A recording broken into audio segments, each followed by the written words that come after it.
सुन रहल छी एसके म्यूजिक गाँव के प्रस्तुति।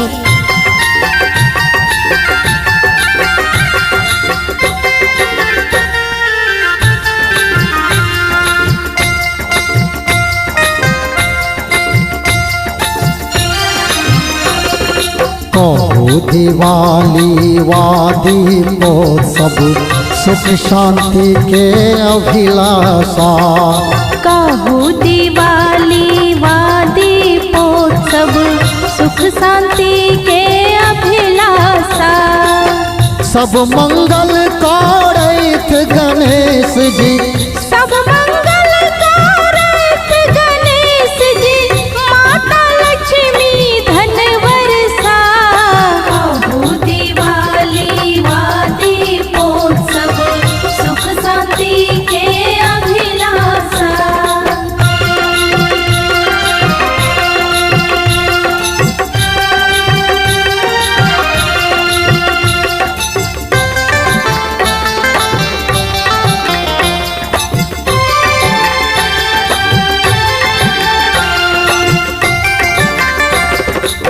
घर अंगना चिकन चुनमुन रंग रोगन पर चमकै छै।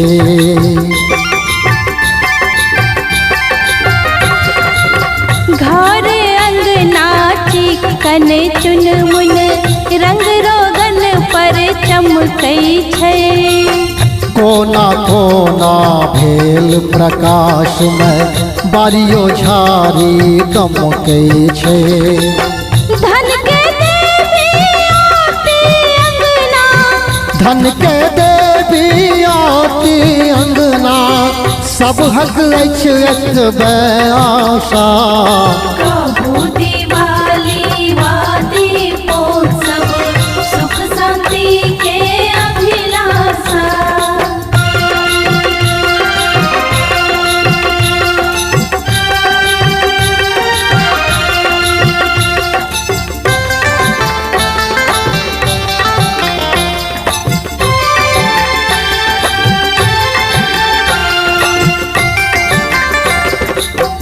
आग लगा हो कालोली में बूढ़ जुआन सब भज रहल।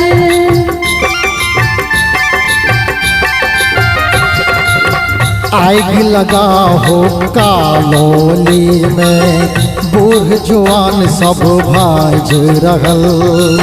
घिरनिया छुर छुरी फोरत धिया पुता सब नाच रहल। भाग्यक अपन परीक्षा है तो, भाग्यक अपन परीक्षा है तू, अछि सब भाज रहल पासा।